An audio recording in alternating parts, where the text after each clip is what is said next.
This episode of the Multiamory podcast is brought to you by Quip, modern oral care delivered. For a free refill with your first order, visit tryquip.com/multiamory. That's tryquip.com/multiamory. Yeah, just as usual, just communicating about the communicating and then also communicating about the even deeper communicating and just don't stop. Just don't stop, never stopping. If you're happy with the same old ways of dating, If you enjoy sucking at communication, and you have no desire to improve your romantic life, then our podcast might not be for you. but if you want some out-of-the-box ideas to deepen your current relationships, broaden your sexual horizons, develop a better understanding of yourself, or learn more about non-monogamy, Then you've come to the right place. I'm Jase, I'm Emily. and I'm Dedeker. and this is the Multiamory podcast. Songs I know I did, forcing me to form myself to fit. On this episode of the Multiamory podcast, we're talking about 7 strategies for super successful long-distance relationships. You did it. We tried to come up with more S's to fit in there, like 7 spectacular strategies for super successful Sexy, Serendipitous. Yeah. serendipitous relationships. Yeah, I don't know what it would be. Well, one S that we have is sick, because poor Emily is a sicky pants. Yeah. Oh. It's okay. Here I am. I apologize. Just don't look at that side of the screen. I didn't Poor bother to Em. put on makeup. I'm like, screw that. You guys are going to get the real me this week. That's good. And It's also real, unfiltered, an even- raw Emily. Yeah. An even lower voice than normal, which is really saying something. It's impressive. Yeah. So long distance relationships. We've covered this in the past, and it's been exceedingly relevant in pretty much all of our lives, and especially mine, particularly because 2 years ago I took off traveling the world. You Open-ended. just left us. I just left. Yeah. I just needed to bounce out. And so suddenly I know I found myself in a situation where I had a number of long distance relationships that I had to maintain. And then now, since Jase and I are traveling as well, we're in Hawaii right now, which doesn't suck. Now we're in this long distance relationship with M Yeah. to a certain extent. Well, okay. For sure. I actually wanted to talk about that a little bit because, Thank you. I wanted you to bring that up as well. yeah, because I feel like we've talked about it a little bit on the show before, but I feel like the more and more I think about it or sort of compare it to other relationships and stuff like that, my relationship with Emily, and I think your relationship with Emily, is like very much, as significant as any romantic relationship would be, if not more so than many relationships that I've But had we're in all terms very of like pro relationship anarchist here, For sure. and we're quite willing to throw out the normal signifiers of which relationship should be more important or less important in your life.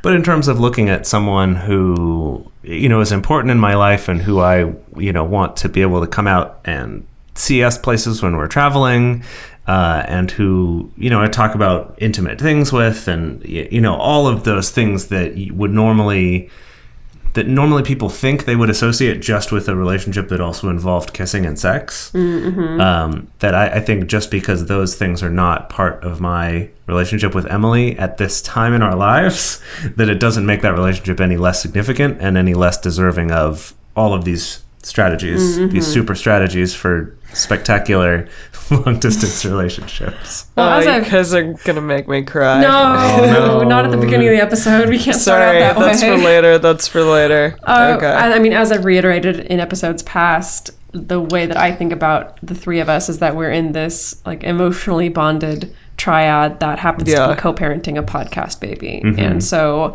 again, just like any relationship that happens to be sexual or romantic, however you define romantic, this kind of relationship would also merit just as much investment and crafting and intentionality as any of those relationships. Yeah, and right around the time Dedeker left, actually, I had a couple other girlfriends, like just not actual girlfriends, but friends that were women who left as well. And it's been great, like having a long distance relationship with them and keeping up and doing Skype dates and some of the things that we're about to talk about.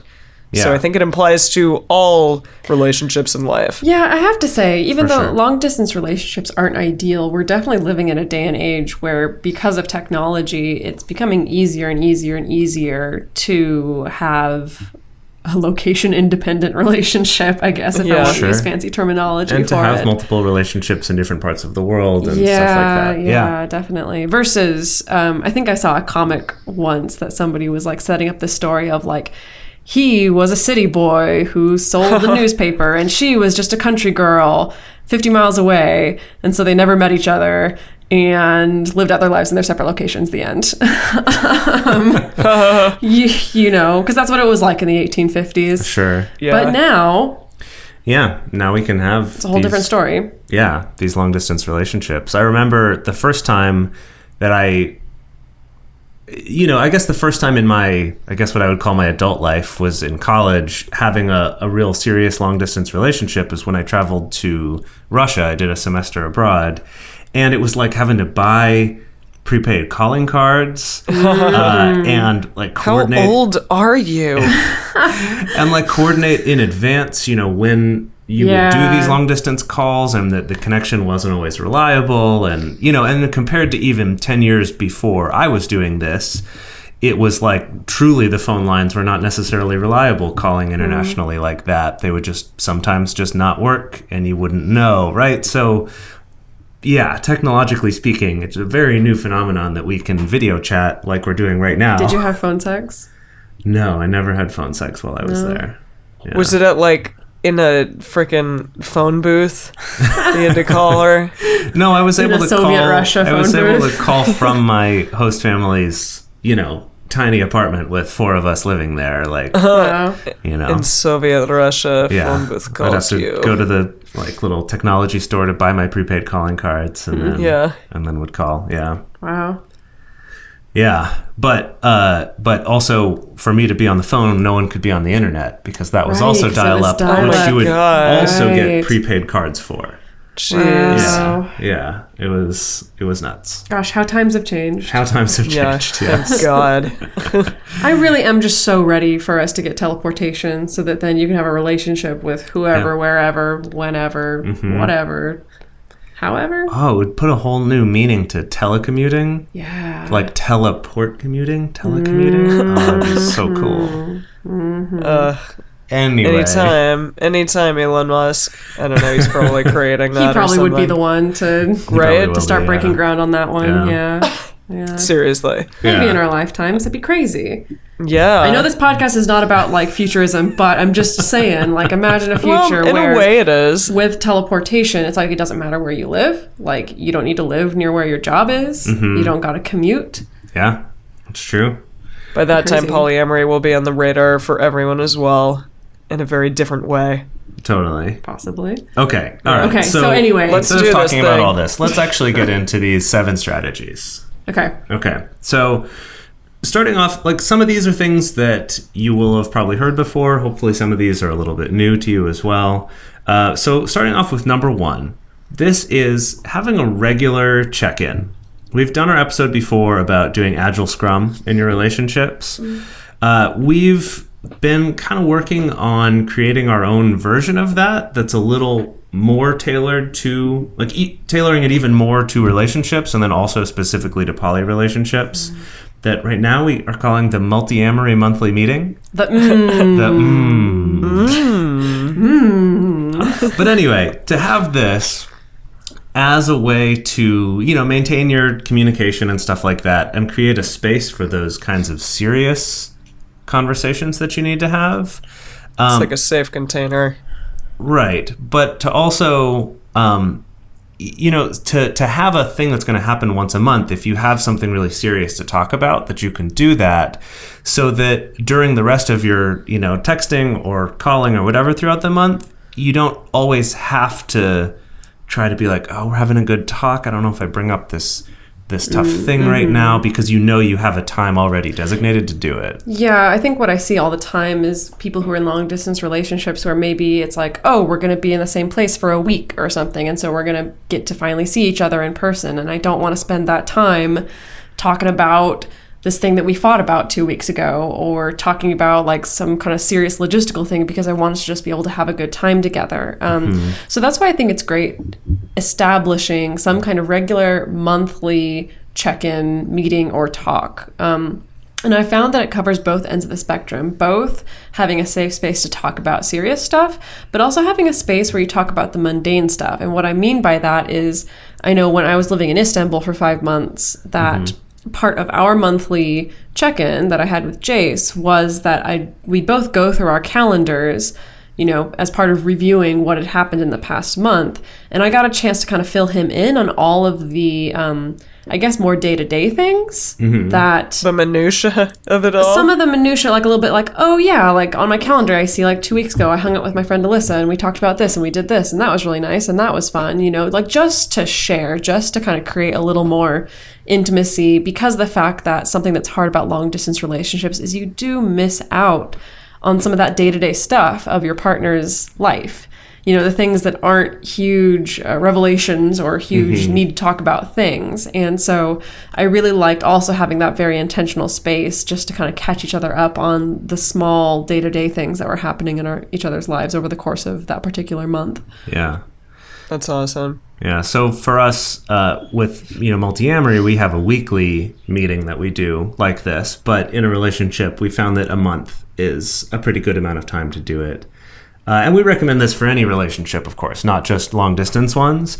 But we have found that tool is really useful. Because, for example, there was a time while Dedeker was traveling where I was feeling lonely and was frustrated with feeling like I wasn't able to talk to her as much as I wanted to, that I knew that, we have a Multiamory monthly meeting coming up in I think it was like a week and a half away or something. And I was like, and rather than getting into that right now when I'm finally having, an hour to video chat with her, I'll save it and talk about it then.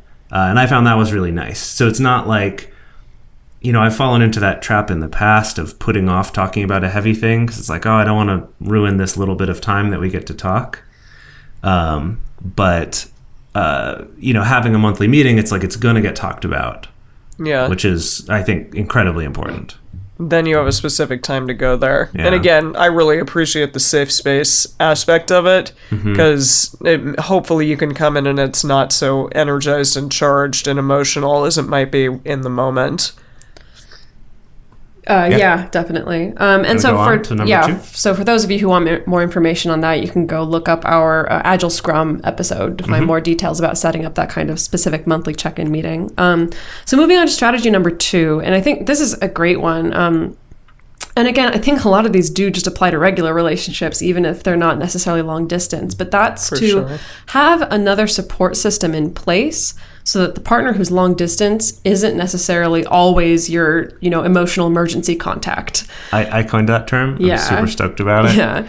I mean, emotional emergency contact. Yeah. I mean, we can so easily fall into the habit that like anytime we're having a rough day or any kind of emotional crisis, that this one person becomes the only person that we turn to. And it's good to have, it's good to have that kind of intimacy and vulnerability with your partner. But obviously, if you're at a distance, if you're in very different time zones, they're not always going to be available to walk you through any particular kind of crisis. And so having a support system in place that can be based in yourself as well, having some kind of emotional management system such as meditation or journaling or things like that. But also having other people in your life that you can turn to, whether that's another partner or a friend or a family member or a confidant, just to avoid putting yourself in the situation where the only person that you can turn to in a crisis is not going to be awake for another 6 hours and you're just kind of stuck, or maybe they're out on a date or whatever. Yeah, and that often in long distance relationships, because you're not so, in their business all the time, I guess, you might not know their day-to-day happenings in as much detail as you would. You might not know what they have going on. Maybe you're like, why are they not responding to me? I really need them right now. And it's because they're out on a date, or maybe they're out with some friends, or maybe their phone died while they were exploring the city, or, whatever it is. That in addition to having another support system so you can get the support you need, I feel like it's also because then you're not adding this level of being hurt or resentful towards your partner for not being available when you needed them. Do you remember, Jase, when you were, where was it? Was it Bulgaria or somewhere, like, shooting that film thing? Oh, God, yeah, I was in Romania. Yeah, and I couldn't, like, find you. Like, I think your phone died or something, but I kind of freaked out. I was super, super scared that something had happened to you. Yeah. And so, yeah, but that's a perfect example of that. Like, ultimately, I called my mother and kind of, like, talked through that. That was also back in 2011 when I was a lot more something crazy, maybe. Crazy? But yeah, maybe just needy and scared, and I don't know. But anyways, it was interesting, and I think that would have been a good help back at that time to having a better emotional support system in place. Right. Because I wanted to speak to you and I couldn't find you. Yeah, because that was a case of one of those things where I was out and I had like an emergency phone because I didn't have an international plan because I was only there for like 2 days. Yeah. But even that emergency phone had died, so it was like I couldn't contact you or whatever. So yeah. But I was okay. Yeah. As it turns out, clearly. he survived. Yeah. Yeah. So shall we move on to the next one? Yeah, let's do it. I think Franklin Foe and Eve Rickert gave us this advice a long time ago, right. which was obviously it's great that we can text each other like crazy now and at all hours of the day, and that we can be constantly available to each other. And texting is really, really convenient for maintaining relationships and maintaining contact when you don't have time to make a call. But they recommended just do more than text because it can really easily turn into, especially if you're really not seeing your partner for a long time, that they become this weird, abstract little person that just lives inside my phone and only exists there. So, of course, the obvious, which is find time for Skype dates, find time to talk on the phone, find time to video chat. But it can also be great just to send a bunch of selfies or send pictures of where you are. Like my partner Alex constantly asks me, like, just send me a picture of like what you did today, or just send me pictures of what the environment's like, just so I know, just to have, again, just that little bit more of connection, a little bit more connection to their day-to-day life. Yeah, this was something that I really appreciated when you were traveling and found that I often wished you would do it more, was just like a selfie of you in the place where you're staying, or just a selfie of you out and about, or those sorts of things. Because then it's not just this abstract concept of like, oh, I guess they went to a market, or I guess they were at school today, or whatever it is. And instead it's, oh, okay, I can actually see them there. And I don't know, there's something just so nice about just getting a random selfie. At least for me. Like, I find that to be a really, like, aw, like I get all... I know, you want to see your partner's face. They're Exactly. adorable. It's hard not to have them there. Yeah. Yeah. And we send each other selfies all the time. We also, the three of us. Yeah, the three of us also send each other a lot of pictures of animals. Yeah. Yeah, that's I think we do that more than sending selfies. It's just pictures of animals. Yeah. That's true. But still, Or animals. Something you get that makes you go, aw. Yeah. All right, should we do number 4? Yeah. All right, you want to do number 4? So, yeah, I like this one. Have a regularly-ish scheduled thing to do together. For example, just a friend of mine, Jamie, who left around the same time as Dedeker, sometimes, like, kind of monthly, we will do a little Skype date, like a wine Skype date, or like a breakfast Skype date, or something around those lines. And it's super nice because you're doing an activity together, even though it's hundreds of miles away. But then you also get to talk to that person and catch up. So I like having time to do things together. Yeah, I think and this something is regular. Yeah, relatively common advice. And again, because of technology, it's so great. We have this option to be able to watch a movie together in real time and talk about it.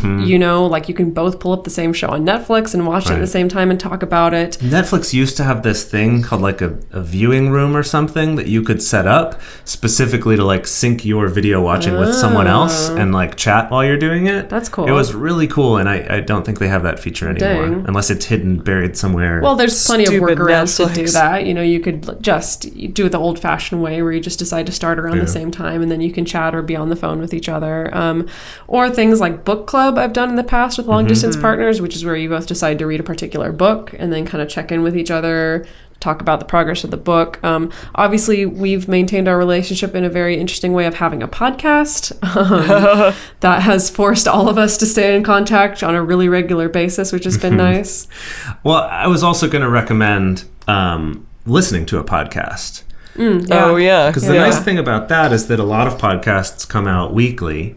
And so if you wanted to have a regular thing, it's like, oh, the day after that podcast comes out, we have our regular time to get together and talk about it. Yeah. Right? Whether it's, a story-based thing, whether you go through multiple podcasts, like the three of us have all been talking about S-Town. Heck yes. Which I had listened to a while ago, but Dedeker's now almost finished with, and Emily just finished. So we've had something to talk about. I'm excited for when Dedeker finishes, we can all have a big debriefing about it. Yeah. But yeah, something like that is serialized, that is weekly, is nice, because then you just have a thing to talk about. And I think the thing to look at here is that as opposed to just saying, like, we're going to weekly have a Skype conversation or something like that, or Zoom meeting or whichever service you use, that basically, like, instead of it just being we're going to sit here and just stare at each other and talk about something, it's that we're going to have an activity we do together. And I think that's kind of a key difference there. And there's something nice about that. I'm also a big fan of playing games together. Yeah, play video games together for sure. Right. There's something I'll do with friends of mine that are long distance. We'll, play some kind of game that we can play together online while also audio or even video chatting. Yeah, I found that what was useful with you and me, Jase, was differentiating when we'd like schedule a Skype date that's going to be us hanging out and like talking about whatever, talking about our day, versus like let's set a Skype date to just like play video games or watch silly anime or whatever. Or watch YouTube videos together or something like that's not going to be a date for processing and talking, but just for like chilling and being silly and casual. Yeah, totally. Yeah. All right, before we go on to our next three, we want to take a moment to talk about how you can support our show. So the number one, best, most amazing way that you can support the show and get involved in our community is through Patreon. Patreon.com/Multiamory is where you can view our page and choose a certain amount of money to pledge every month to help us continue to do this show, to grow, to add more things, have more live shows, more live meetups, creating other spin-off podcasts. There's so many things. In addition to a private patron-only Facebook group that you get to be part of at the $5 level, and a monthly video discussion group, which is really great, that happens at the $9 a month and up level. It's a really cool way to get involved with an amazing community of people who listen to this show, and also to help us continue to keep doing this. Since we do it all for free, it's all out there. It's just a way for you to give back if this is something that you get value from in your life. Again, that's Patreon, patreon.com/multiamory. All right, and so the next way that you can help support our show is you can just take 2 minutes, probably will take less than 2 minutes of your time, and log on to iTunes or Stitcher or Google Play or wherever it is that you listen to this podcast and leave a review for us. You actually can't leave reviews on Google Play, unfortunately. Well, you can Stitcher try. Or iTunes. You can try, can't you? Okay. Leave it on the patron Facebook only group. So go to Stitcher or iTunes and just take a couple seconds of your time to leave a review. It helps us show up higher in search results. It helps more people to find us, and it really, really, really helps us to feel good about working so hard on this podcast. Well, it also helps us to understand what parts of this show are valuable to you, right? So that we can, we've definitely changed the format of this show gradually over the almost 3 years we've been doing it, based on the feedback that we get from reviews about what people really appreciate, as well as messages they send to us about what they don't appreciate, or suggestions or things like that. So it really does help us a lot. And the last thing is our sponsor for this week, Quip. So if you go to www.tryquip.com/multiamory, you can get a free refill, I believe. Yes. Your first refill is free. So Jase and I both have a Quip. It is an awesome electric toothbrush that's a lot cheaper than most of the brands out there. And then they do the monthly refill service as well. So It's I get... every 3 months. Or sorry, every 3 months. Yes, it's every 3 months. You get a refill on your head, and I also get a toothpaste, and then also a little baby travel toothpaste. It's awesome. Yeah, it's great. I have mine traveling with me, and it fits inside its little case so nicely, and it fits in my bag, doesn't take up a bunch of space with a bulky case like my old Sonicare used to. Yeah, they're sexy colors. Yeah, they come in cute little colors. And they have little things you can stick them on your mirror. You could have all your partners have different colors at your place. They're great. I'd highly recommend them. I've been loving mine. And again, that's tryquip.com. .com/multiamory. Yes.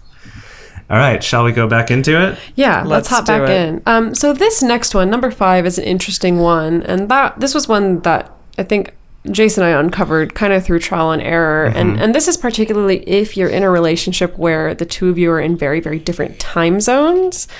I think this can apply even if you're not, though. Yeah. But it especially was helpful for But us. I know that everyone talks about, schedule a time that you're going to Skype or schedule a time you're going to talk on the phone. But it can actually be really important to schedule a time when you're available for texting. Mm-hmm. And I know the key difference here is that for us, it was every day. Mm-hmm. That it was a little half-hour window of like, we're going to be available to text with each other during this half-hour window every day. Mm-hmm. Right? And we would text the rest of the day. Mm-hmm. But this was like, I knew I'd get a response during this half hour. Yeah, when I was in Istanbul, it was this overlap of when I knew he was still going to be awake before bed, and I had already gotten up and had breakfast, that we knew we could both dedicate, okay, we know for this half-hour window that for sure we could have like a text conversation and be present and be able to respond to each other. And so we knew at the very least every single day we had that minimum amount of communication going on. The other thing I found really helpful about it is that because it was just half an hour, and, in that case, for me, it was in the evening before bed, that if I was on a date or a partner was over or something like that, it was an established thing that I could tell them in advance, like, hey, just so you know, at this time, I have this half-hour window where I'm available to text with Dedeker. So it compartmentalized it, so it wasn't like, people have, it sucks if you're out on a date with someone and they're constantly texting with their partner or something like that. So it was nice to have this half hour. And I pretty much always got the reaction of like, oh, okay, cool. Like that's fine. Because it wasn't like I had to go in another room and have this half hour phone conversation every day. It was just like, hey, for the next half hour, I'm going to be texting with her a little bit while she's getting up in the morning. It worked really nice. Yeah, that's awesome. I think that's a good thing in any relationship. Like if you set aside certain times to be able to text, not just long distance romantic relationships, but any type. Because I've definitely been like, sitting at home with my partner and texting someone else and being like, oh, this is kind of awkward. I'm sorry. I'm sitting here with you. But yeah, definitely. Well, that's something we've done before where when you're with a partner, if you have some other texts from other people, to take a moment and be like, hey, I've got some stuff. I'd like to take a few minutes to respond to this. And usually I found my partner's like, actually, I could do that too. Mm-hmm. Let's both just like text other people for the next, 5-10 minutes, whatever. Yeah, exactly. And then back to our date instead of this constant nagging, like, oh, let me just sneak a text here and there. Yeah, definitely. Yeah. I would also recommend this for when you're out on a first date or just a date in general, to with your partner, with your existing partner or partners, rather than that thing of like texting during your date, which sucks, is to say, hey, at around about this time, an hour and a half in or 2 hours in, I'll text you for a little bit, and then while you're out on the date, you're not constantly checking your phone, but you can tell the person with whom you're on the date, hey, just so you know, I agreed with my partner that at this time, I'm going to take a moment to text him or her. And again, it kind of makes it like, oh, okay, cool, I understand that. That's great. You're maintaining those other relationships. Yeah. Shows that you take care of them without it being this constant distraction. And I mean, that's not going to apply to all relationships. Sure. I think, not everyone needs that or wants that when you're out on a date. So obviously it's very customizable and just what works for you. Mm-hmm. I know in the past for me, what's worked best is like just texting my partner before going on a date to kind of like sign off for the evening, as it were. Sure. You know, just be like, oh, hey, like, love you, going on a date. Like, I'll message you before I go to bed, or I'll message you like tomorrow or whatever, just to like make it clear of like, I'm not necessarily going to be available unless it's an emergency, things like that. So anyway, just as usual, just communicating about the communicating, and then also communicating about the even deeper communicating, and just don't stop. Just don't stop, never stopping. Don't stop, never stopping. Okay, all right, next? So social media. Oh man, this is an intense one sometimes. Well, this falls under the bigger umbrella of visibility of relationships. Because definitely, I mean, often especially if you're in a relationship that includes a primary partner. It's going to be challenging sometimes because other partners may not feel as visible as the primary, especially on a place like social media. You may mostly have pictures with that primary or the person who you're with at any given time, like Jase and Dedeker, for example, are together constantly right now. Well, yeah, with the long distance thing, it's often you'll have more pictures together with whoever is local to you. Yeah. Exactly. Right? So, for me right now, traveling with Dedeker, of course, like, if I were to post lots of, like, coupley selfies, they're going to be with her because I don't really have an option unless I, like, photoshopped, Emily or Brooke or someone into That'd be real photos with weird. me. That would be real weird. That'd be I'm real not there right weird. now. Yeah. It'd be pretty fun. Do, like, an intentionally bad Photoshop job just to, like, try to even it out. Well, so I just wanted to mention, I really think that in the future we should do an entire episode on like social media and relationships, and Yeah, there's a particularly lot social here. media and how it applies to polyamorous or non-monogamous relationships. But yeah, just that's something to be aware of, that if, obviously if you're just able to post a bunch of pictures of you together with the local partner, that there's going to be some feelings involved. Possibly, just to have an awareness of that and just be mindful of that. Yeah. Yeah, Jase, you said that you kind of have moved away from posting so much about partners and more about, like, maybe family stuff or the projects that you're working on, or not so much about, like, romance, here's my person. Yeah, it's sort of come about gradually. It wasn't like I made some blanket decision to do that, but it has come about gradually. Just because it is a hard thing. It's like if I'm, I don't want any partners to feel like they're less significant than another one because like the number of selfies that we have together is fewer or whatever, right? Like I've been with some partners who like taking selfies a lot more than others. There's all sorts of variables there. And I found that it's not that I won't ever post them, but I just tend to not post a lot of coupley or stuff together with a partner on my Facebook or Twitter or whatever. I will sometimes, but then I'll also make posts with friends too, to kind of just show, like, again, with the whole relationship anarchy thing too. It's not like I can't only post selfies with romantic partners, that I can also do that with my friends. Yeah, it's so interesting. I could get into a whole conversation around social proof of relationships and things like that we've gotten into. But However, if you are getting married to one of these partners specifically to get one of you citizenship somewhere, then absolutely post so many lots of selfies together because that they do that check proof that is way. going to help your argument. Man. Yeah. I guess that makes sense, but damn. Yeah, seriously. Anyway, Okay. so still in the theme of visibility. So this is tip number 7. Yeah, tip number We're 7. here. This Bring it home. last one, and it's a doozy, because if you have multiple partners and one of them, or maybe all of them, or some of them are long distance, again, there can be this visibility issue. So as in, if you start dating someone locally, like if you get a new partner locally, and even if you're honest with them about the long distance partner being there, and especially if this new person is also new to polyamory or non-monogamy, that they may be like, oh yeah, sure, that's great. But then when your long distance partner comes into town and it's suddenly real, there can be some freakouts and some feels. Yeah. That can run the spectrum. It can run the spectrum of being very low key, of like, oh wow, this was like a little bit of a wake up call, but it's fine, to a full on freak out. I can't do this. handle it. Yeah.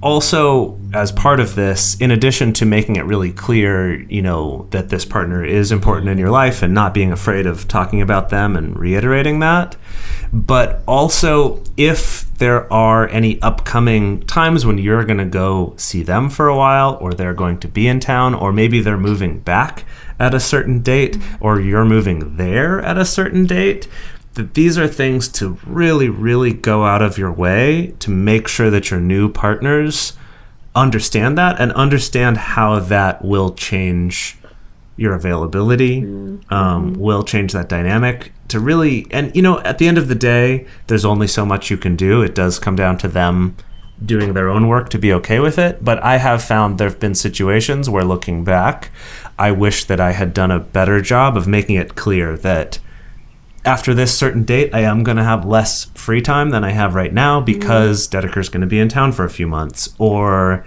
hey, I'm going to be traveling to see her for a couple months, and my availability to talk with you is going to be a lot less probably. I don't know what it'll be yet because I don't know how reliable my internet will be, right? There's so many factors. It is kind of hard. I know in my experience of where, as I've been traveling and dating people, usually when I'm in a location, I'm only dating one person locally. And then I have one or two other partners who are long distance. And that's hard because when you start dating someone and you do have that availability to give them like all your free time, which wouldn't be the case if all your partners are local, right? Like, and you started dating someone new, you wouldn't just suddenly give them all your free time because you wouldn't be able to because you have other relationships and other commitments and things like that. But yeah, setting up that precedent can be hard because human beings don't take change very well. If it's suddenly changing from I can see you 7 nights a week to I can see you 3 nights a week, like that doesn't feel great. So again, there's no one size fits all solution for avoiding any kind of upset or feelings like that. Just keep it in mind.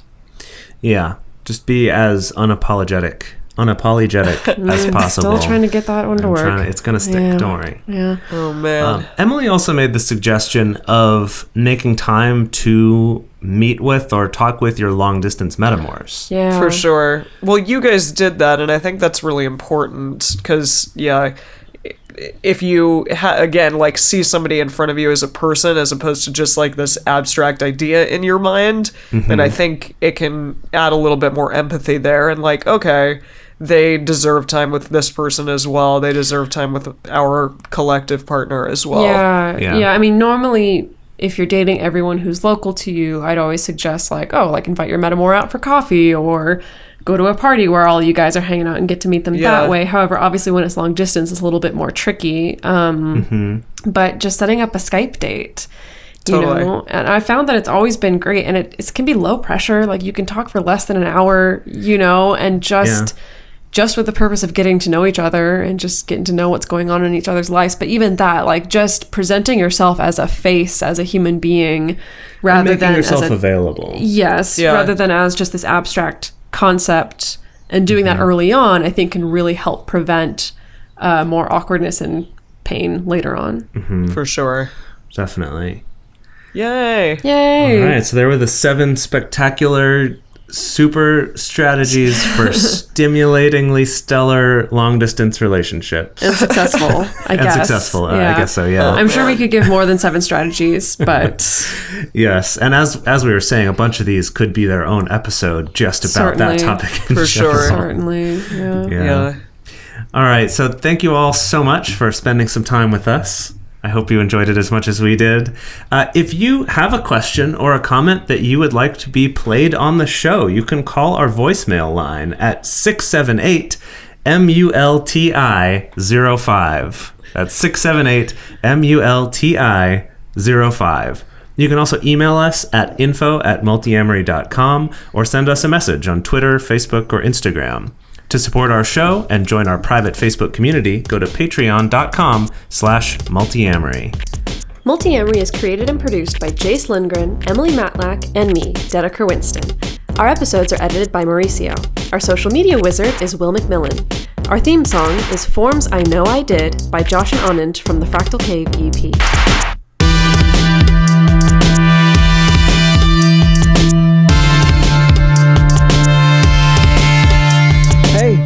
This is Andrew Gurza, Disability Awareness Consultant, crippled content creator, and host of Disability After Dark, the podcast to shine a bright light on sex and disability.